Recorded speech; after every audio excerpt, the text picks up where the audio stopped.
सुंदर JD law education में आपका स्वागत है। Friends, welcome back to another video. आज की वीडियो में हम सेक्शन 51 से लेके 60 तक को पढ़ेंगे, जो कि बात करते हैं एग्जीक्यूशन ऑफ डिक्रीज की, कोर्ट की पावर की, और क्या प्रोसीजर रहता है जब ये एग्जीक्यूशन होती है डिक्री की, और किन किन लोगों को प्रोटेक्शन होती है जब ये डिक्री की एग्जीक्यूशन होती है। क्योंकि कभी कभी क्या है कि इसमें अरेस्ट जैसे भी प्रोविजंस हैं, तो कब कब किन किन लोगों को कुछ प्रोटेक्शन रहेगी, वो भी आज हम जानेंगे इसके अंदर। एक बार इसका ओवरव्यू जान लेते हैं सेक्शन 51 से लेके 60 का। एग्जीक्यूशन देखिए, is the final stage of any civil litigation. किसी भी सिविल सूट का जो एग्जीक्यूशन जो होती है वो क्या होता है, फाइनल स्टेज होता है, क्योंकि कोर्ट का जो ऑर्डर होता है उसको एग्जीक्यूट करवाया जाता है। It is the process by which the decree holder compels the judgment debtor to carry out the mandates of the decree और ऑर्डर। देखिए, ये जो तरीका है इसमें क्या होता है कि डिक्री होल्डर जिसके फेवर में जजमेंट जाती है वो कोर्ट से कहलवाता है क्या कि जिसके अगेंस्ट में जजमेंट है, जो जजमेंट डेटर है, कि उसको जो ऑर्डर के अंदर कहा गया है, जो डिक्री के अंदर कहा गया है, उसको वो करे, तो उसे कंपेल करवाया जाता है। देखिए, सेक्शन 51 से जो 60 तक के जो सेक्शन हैं वो they provide the substantive law regarding the modes of execution, liability of properties, arrest and detention and specific protection for vulnerable groups। देखिए, 51 से 61 के जो सेक्शन है वो तो क्या करते हैं कि सब्सटेंटिव लॉ बताते हैं कि भाई किस तरीके से एग्जीक्यूशन होगी, और जो प्रॉपर्टीज़ हैं जिनके अगेंस्ट जिनको अटैच किया जा सकता है उन किन किन प्रॉपर्टीज़ को किया जा सकता है, और किन केसेस के अंदर अरेस्ट भी किया जा सकता है जजमेंट डेटर को, ठीक है, उसकी डिटेंशन हो सकती है, और कौन से ऐसे ग्रुप्स हैं किन लोगों को अरेस्ट नहीं किया जा सकता, उन सब चीज़ों के भी हम इसमें बात करेंगे। देखिए, सेक्शन 51 बात करता है पावर ऑफ कोर्ट की, तो इसको एक बार जानते हैं। देखिए, सेक्शन बात करता है मोड्स ऑफ एग्जीक्यूशन। कहता है कि subject to conditions and limitations the court में एग्जीक्यूट अ डिक्री बाय।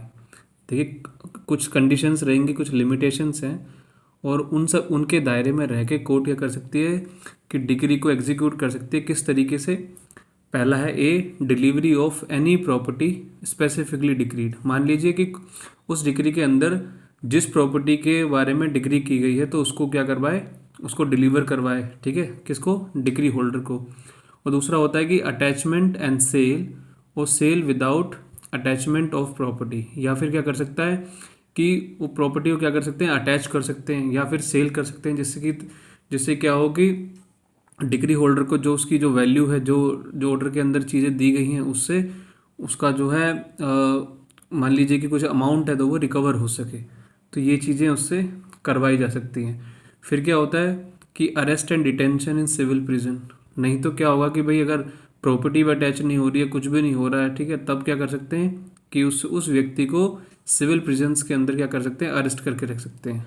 फिर क्या एक और चीज़ हो सकती है डी में, अपॉइंटिंग अ रिसीवर। रिसीवर का काम होता है कि वो जाके उस चीज़ को लेगा, ठीक है, जो प्रॉपर्टी है उसको लेगा, और वो किसको दिलाएगा, मतलब वो क्या करेगा, अपने जब तक ये कोर्ट का जब तक ऑर्डर नहीं आएगा तब तक के लिए उसको अपने कंट्रोल में रखेगा। फिर any other manner as the nature of relief requires. और भी जो कोर्ट के पास पावर है, अगर कोई और चीज़ें करनी पड़े तो वो भी कोर्ट कर सकती है। सेक्शन 51 के एनालिसिस करते हैं। देखिए, इसके इंग्रेडिएंट्स हैं। Application by the decree holder. देखिए, हमेशा जो है एग्जीक्यूशन की जो पिटीशन है कौन फाइल करेगा, एप्लीकेशन कौन फाइल करेगा, डिक्री होल्डर फाइल करेगा। फिर एग्जिस्टेंस ऑफ वैलिड डिक्री। देखिए, डिक्री होगी तभी आप एग्जीक्यूशन के लिए जाएंगे, अगर वो वैलिड ही नहीं होगी तो फिर कोर्ट उसको क्या करेगा, एग्जीक्यूट नहीं कर सकता। फिर होता है कि description of the court to choose the mode of execution based on the relief granted. अब देखिए, जो भी रिलीफ आपको मिली होगी उसी के तौर पे कोर्ट की देखिए डिस्क्रिप्शन रहेगी कि वो किस तरीके से उस डिक्री को वो एग्जीक्यूट करवाएगा, ठीक है। फिर आता है कि compliance with specific conditions, example for arrest providing bad faith और एबिलिटी टू पे। तो अब देखिए, कंप्लाइंस जो है क्या है, कुछ जो है शर्तों पे होगा, जैसे कि जो है अरेस्ट करना, ठीक है, प्रूविंग बैड फेथ और एबिलिटी टू पे, ये दिखाना होगा कि भाई वो नहीं, मतलब कि जजमेंट आने के बाद भी उसने नहीं पे किया है, ठीक है ना, जेडी जिसे कहते हैं, जजमेंट डेटर। तो ये सब चीज़ें आपको दिखानी पड़ेंगी। एग्जाम्पल के तौर पे A obtains a money decree of ₹5 lakh against B. A के फेवर में डिक्री आई है 5 लाख रुपए की, ठीक है, बी के अगेंस्ट में, और बी रिफ्यूजेस टू पे डिस्पाइट हैविंग फंड्स। बी के पास पैसे हैं लेकिन उसके बावजूद भी वो नहीं उसको पे कर रहा है। एप्लीकेशन कौन लगाएगा? अब एप्लीकेशन लगेगी, A applies to the court under section 51B to attach and sell B's car to recover the debt. The court grants this as a mode of execution. अब जब उसने ए ने जो है एग्जीक्यूशन की पिटिशन एप्लीकेशन लगाई court के पास section 51 close B के अंदर, ये कहेगा कि जी मेरी जो मनी है जो 5 लाख की वो नहीं दे रहा है डिस्पाइट मेरे फेवर में डिक्री आई हुई है, तो वो कहेगा कोर्ट से कि इसके पास जो कार है ना उसको बेच के मेरा जो पैसा है वो रिकवर करवा दिया जाए। तो कोर्ट इस तरह के जो है मोड को एक्सेप्ट कर सकता है और उसको जो उसकी जो अमाउंट है वो पे कर की जा सकती है। अब देखिए सेक्शन 52 है, कहता है लीगल रिप्रेजेंटेटिव्स के बारे में। This section deals with the enforcement of a decree against the legal representative of a deceased judgment debtor. अब हो सकता है ना कि जो जिस व्यक्ति के ऊपर कर्जा था उसकी तो डेथ हो गई, तो उसके जो लीगल रिप्रेजेंटेटिव रहेंगे अब उनके ऊपर, ठीक है, तो ये जो डिक्री है किसके ऊपर रहेगी? जो डिसीज्ड के जो जजमेंट डेटर जो डिसीज था उसके जो एलआरस हैं, जो लीगल रिप्रेजेंटेटिव्स हैं। If a decree is passed against a party as the legal representative of a deceased person, it is executed not against the LR personally but against the property of the deceased in their hands. अब देखिए जब इस तरह की जब decree जब पास होती है, जो लीगल रिप्रेजेंटेटिव हैं, जो लीगल हेयर्स होते हैं डिसीज पर्सन के, जिस व्यक्ति की मृत्यु हो चुकी है, देखिए अब इन लोगों के देखिए इनके जो पर्सनल एसेट्स हैं, इनके पास जो पैसा है उसके अगेंस्ट में कोई एग्जीक्यूशन नहीं होती है। ये सिर्फ एग्जीक्यूशन उसकी होती है जिस व्यक्ति की मौत हो गई है उसकी जो प्रॉपर्टी बची थी, ठीक है, जो उसके पास बैंक में बैलेंस बचा था, सिर्फ उसी के अगेंस्ट होती है जो इन व्यक्तियों के पास आती है। उनकी पर्सनल प्रॉपर्टी के ऊपर कोई अटैचमेंट नहीं होती। सेक्शन 52 के अब एनालिसिस करते हैं एक बार। इंग्रेडिएंट्स क्या हैं इसके? Decree passed against a person as a legal representative. अब ये जो लीगल रिप्रेजेंटेटिव है जो डिसीज व्यक्ति का, इसके अगेंस्ट में डिक्री पास की गई है, ठीक है। दूसरा है कि decrease for payment of money out of the deceased property. अब ये जो डिक्री है किस चीज़ की है? Payment of money. कहाँ से होगी पेमेंट? जो भी डिसीज्ड की, जो व्यक्ति मर चुका है उसकी जो प्रॉपर्टी बची है वहाँ से, ठीक है, तो वहाँ से ही ये मतलब पेमेंट होगी उसकी। लाइबिलिटी क्या है? देखिए लिमिटेड है, is limited to the extent of deceased property that has come into LR's possession and has not been duly disposed of. अब देखिए जो लाइबिलिटी है बहुत ही लिमिटेड है, वो कहाँ तक है? जितनी उस व्यक्ति की जिस व्यक्ति की मौत हो चुकी है, क्योंकि देनदारी तो उसी की थी, तो जो भी उसके पास जो प्रॉपर्टी बची थी एलआर's की पोजीशन में है वो इस टाइम पे, उसको बेच के उसको डिस्पोज ऑफ करके ही क्या होगा? दी जाएगी, ठीक है ना। वो मतलब पहले से डिस्पोज ऑफ नहीं होनी चाहिए। मैं आपको एग्जांपल देता हूँ। मान लीजिए कि जैसे अभी हमने 5 लाख का ऊपर एग्जांपल समझा। अब देखिए कोई व्यक्ति है जो डिसीज्ड पर्सन है, जो इस व्यक्ति की मृत्यु हो चुकी है, उसके पास 2 लाख रुपए की मतलब कोई मान लीजिए गाड़ी थी, ठीक है, और उसको देनदारी कितनी थी? 5 लाख की। अभी गाड़ी आई किसके पास में? एलआर's के पास में आई। लेकिन जब उस व्यक्ति की मौत हो गई, अब उसकी तो देखो देनदारी कितनी थी? 5 लाख की, लेकिन जो प्रॉपर्टी कितनी छोड़ के गया वो 2 लाख रुपए की। अब जिस व्यक्ति के पास छोड़ गया, जो एलआर हैं, उनके पास तो करोड़ों की संपत्ति है, बहुत पैसा है उनके पास। तो अब ये जो 2 लाख रुपए हैं, सिर्फ ये जो एलआर's हैं, लीगल रिप्रेजेंटेटिव हैं, इनको सिर्फ 2 लाख रुपए ही, वो जो गाड़ी है ना, सिर्फ उसी को ही बेच के वो पैसे दे सकते हैं या उस गाड़ी को दे सकते हैं। उसके अलावा जो उनकी खुद की संपत्ति है उसमें से वो कुछ नहीं देंगे। तो इसमें सिर्फ रिकवरी कितनी हो सकती है? सिर्फ 2 लाख रुपए तक की, क्योंकि उससे ज़्यादा तो उनके पास आया नहीं है। तो जितनी उसे देखो, अगर मान लीजिए उनके पास 6 लाख आता था तो वो 5 लाख रुपए की वो दे सकते थे और 1 लाख उनके पास बच जाता अपना।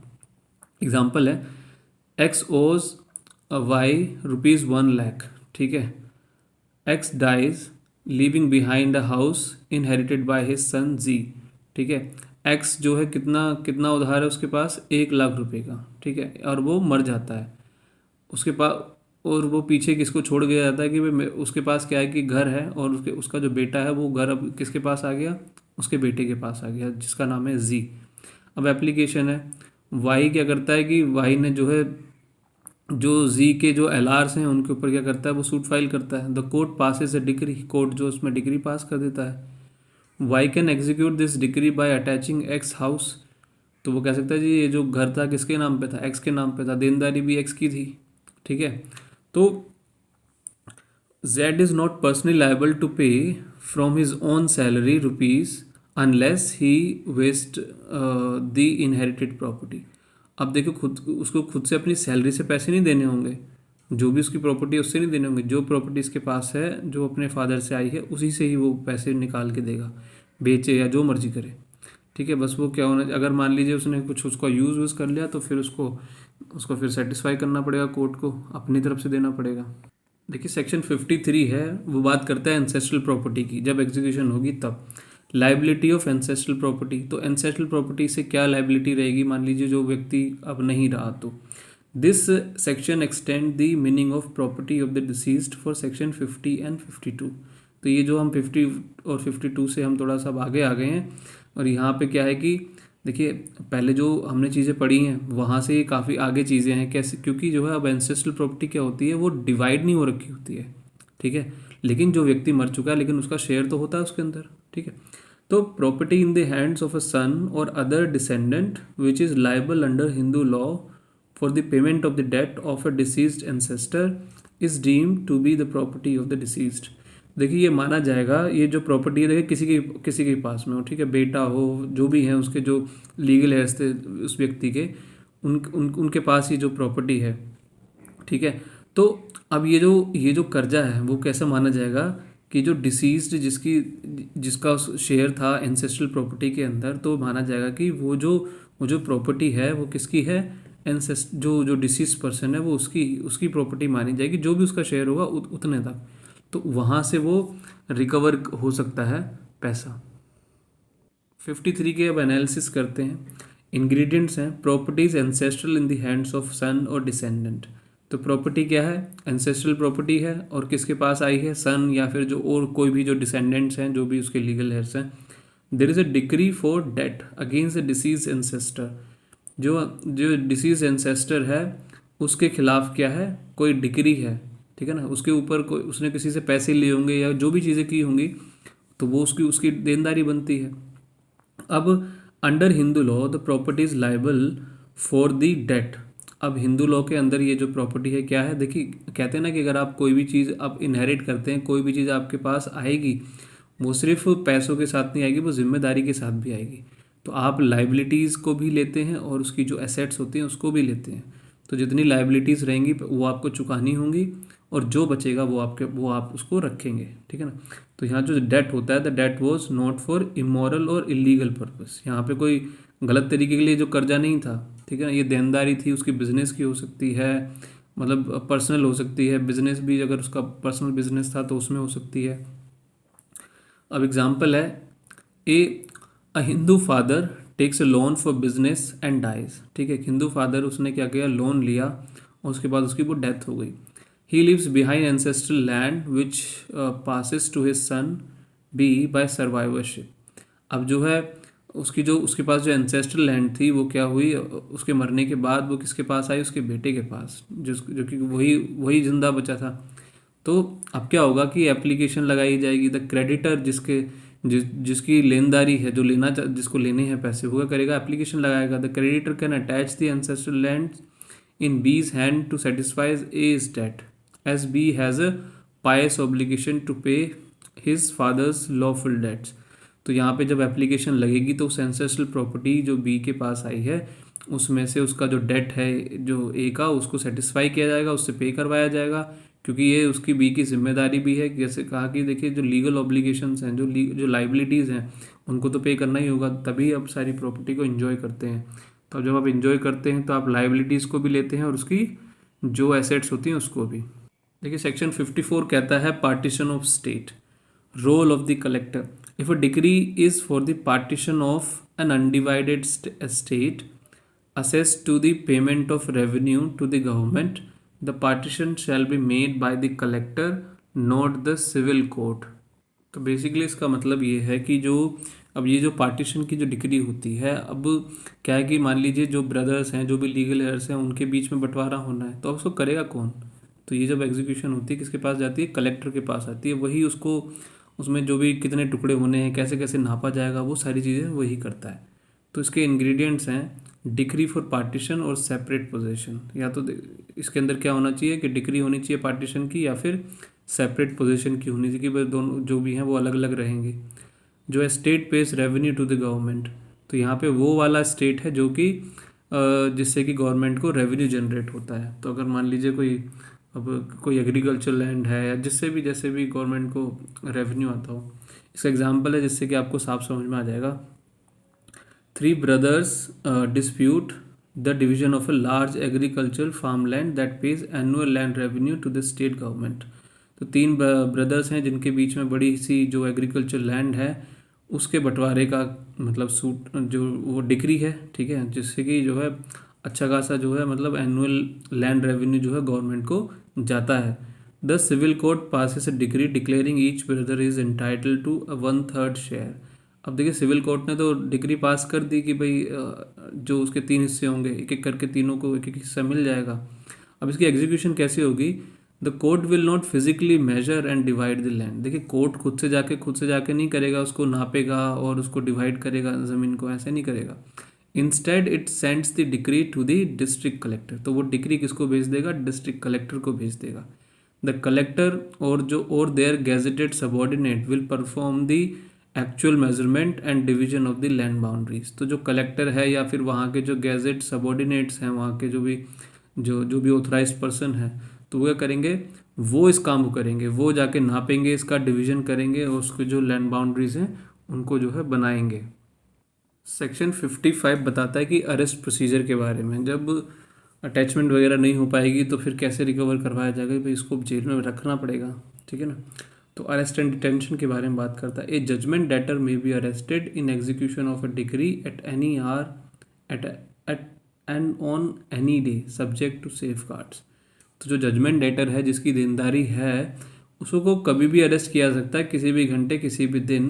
बस कुछ उसके सेफगार्ड्स हैं जिसका हमें ध्यान रखना है। तो कौन कौन से सेफगार्ड्स हैं? Must be brought before the court as soon as practicable. तो उसको जब आप अरेस्ट करेंगे तो जितना जल्दी हो सकता है उसको कहाँ लेके आना है? कोर्ट के सामने लेके आना है। No entry into a dwelling house after sunset and before sunrise. देखिए कोई भी किसी भी घर के अंदर आप जाके उसको वो किस टाइम पे नहीं जाएंगे आप? सनसेट के बाद, मतलब कि जो है शाम होने के बाद, और बिफोर सनराइज और सुबह होने से पहले।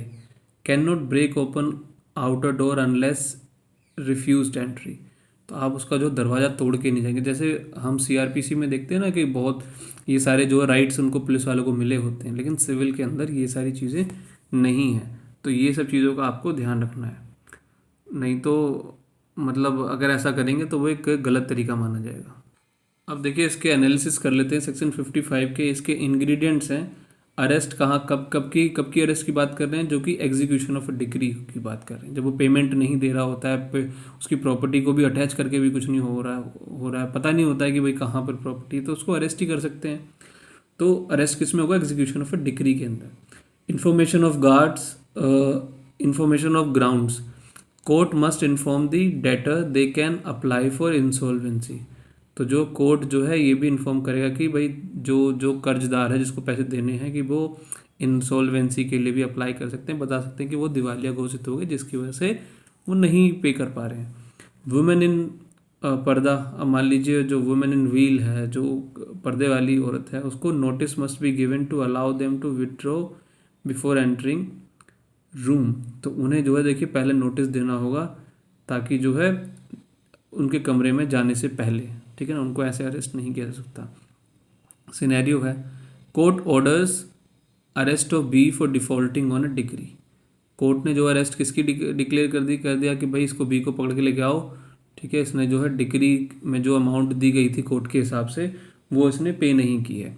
एग्जीक्यूशन है द बेलिफ अराइव्स एट बीज हाउस एट 10 AM। तो बेलिफ कब आता है? 10 बजे आता है बी के घर पे सुबह के। B locks himself in. B ने जो अपने आप को बंद कर लिया। The bailiff can break the door after demanding entry. The bailiff क्या करेगा कि वो उसको दरवाज़ा तोड़ सकता है जब वो रिक्वेस्ट करेगा भाई आने दो अंदर। However if the bailiff arrives at 9 PM after sunset he can not enter the dwelling house to arrest B. अगर मान लीजिए वो रात के 9 बजे की बात है, तब जो है बेलिफ जो है उसको अरेस्ट नहीं कर सकता और उसका दरवाज़ा तोड़ के अंदर नहीं जा सकता। तो ये चीज़ें हैं कुछ बेसिक्स जिनको आपको समझ में आ गया होगा। देखिए सेक्शन 56 है जो बताता है प्रोटेक्शन फॉर वुमेन के बारे में। तो prohibition of arrest not with standing any thing in this part the court shall not order the arrest or detention in the civil prison of a woman in execution of decree for the payment of money। देखिए बिल्कुल clear कहा गया है कि जो women है, जो औरतें हैं, उनको अरेस्ट के ऑर्डर नहीं कर सकती। अगर सिविल डिक्री है कोई तो उनकी जो है अरेस्ट के लिए कोर्ट ऑर्डर नहीं कर सकती सिविल प्रिजन में रखने के लिए। अगर वो किस चीज़ की डिक्री है, पेमेंट ऑफ मनी की डिक्री है, तब के केस में ऐसा नहीं हो सकता। अब देखिए एग्जाम्पल के तौर पे a bank sues Mrs Sharma for a loan default. अब लोन डिफ़ॉल्ट कर दिया मिसेस शर्मा ने, तो बैंक ने उनके ऊपर केस कर दिया। दे ऑब्टेन अ डिक्री, उनको उनके फेवर में डिक्री आ गई फॉर ₹10 लाख, 10 लाख रुपए की उनके फेवर में डिक्री आ गई। While they can attach her property they can not ask the court to arrest her. देखिए वो उसकी प्रॉपर्टी को तो अटैच करवा सकते हैं, ठीक है, उसको बेच के जैसे भी करके उससे रिकवरी करवा सकते हैं, लेकिन उसको वो अरेस्ट नहीं कर सकते। तो ये चीज़ बिल्कुल क्लियर है। देखिए सेक्शन 57 है जो कि सब्सिस्टेंस अलाउंस की बात करता है, तो इसको एक बार हम समझते हैं।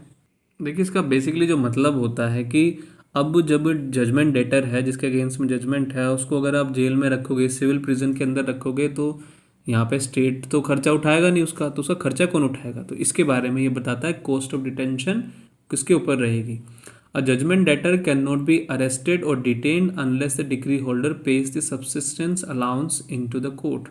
तो देखिए जजमेंट डेटर को तब तक अरेस्ट नहीं किया जाएगा जब तक जो डिक्री होल्डर है जिसके फेवर में जजमेंट है वो कोर्ट के अंदर वो पैसे ना जमा कराए, कि जिसकी वजह से उसका जो खर्चा है, उसको जब जेल में रहने का जो खर्चा रहेगा वो कौन उठाता है? बेसिकली जो डिक्री होल्डर होता है जिसके फेवर में जजमेंट होती है। तो ये बहुत ही इंपॉर्टेंट चीज़ है जो कि आज शायद आपने ना सुनी हो, लेकिन आज आपको ये क्लियर हो गई होगी।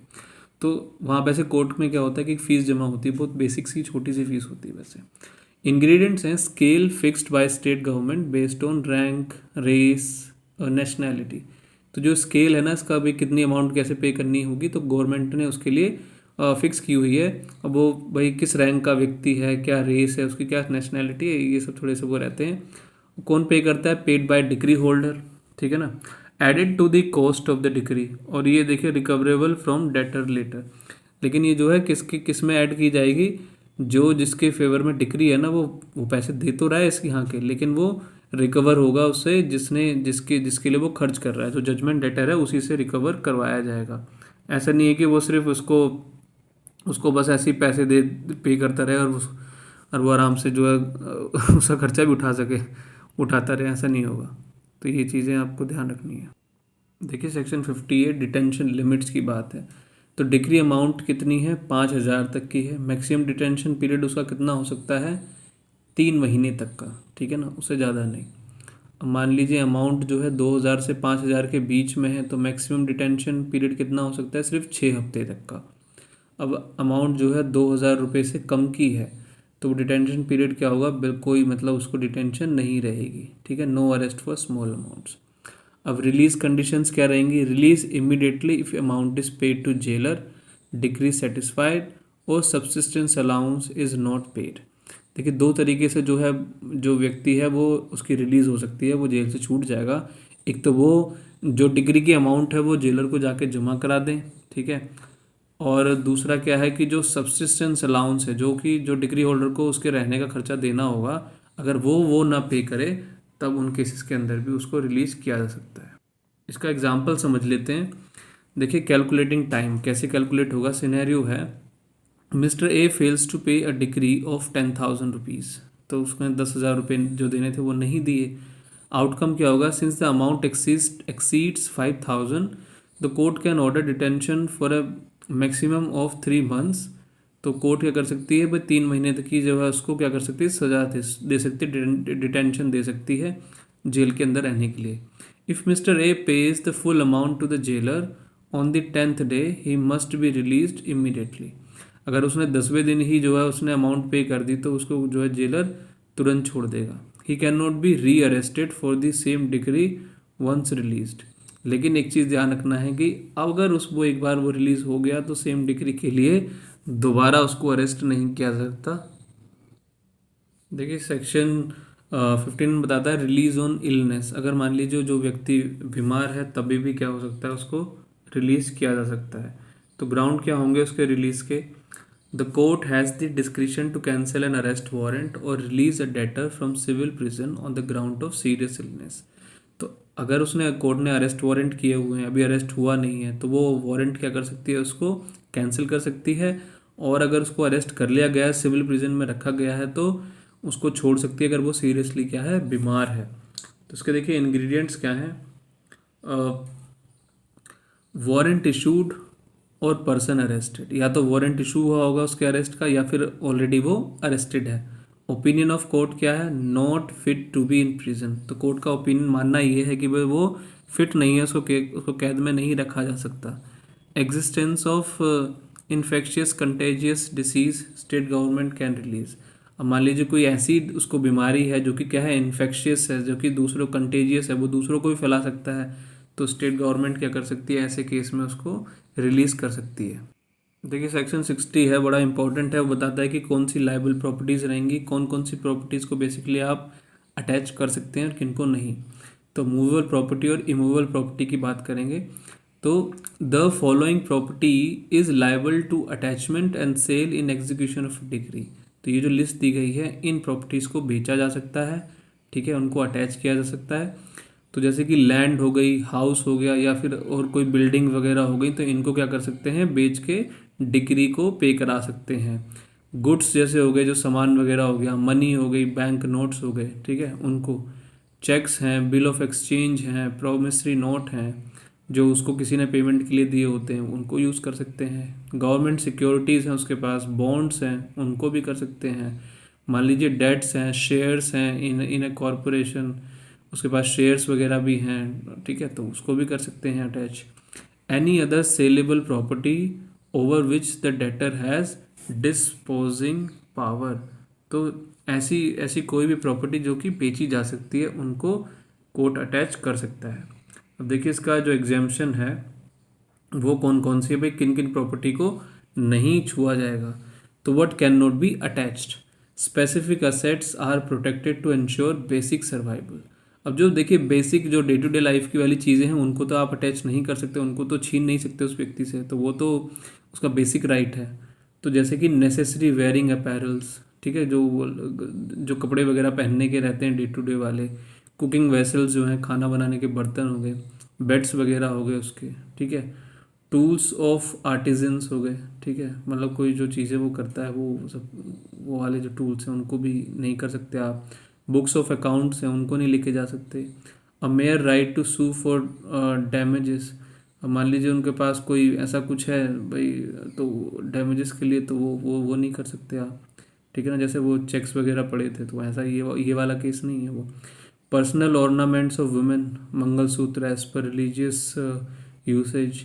अब भाई मंगलसूत्र तो नहीं लेके जा सकते, जो भी इस तरह के जो ऑर्नामेंट्स हैं वो नहीं ले सकते।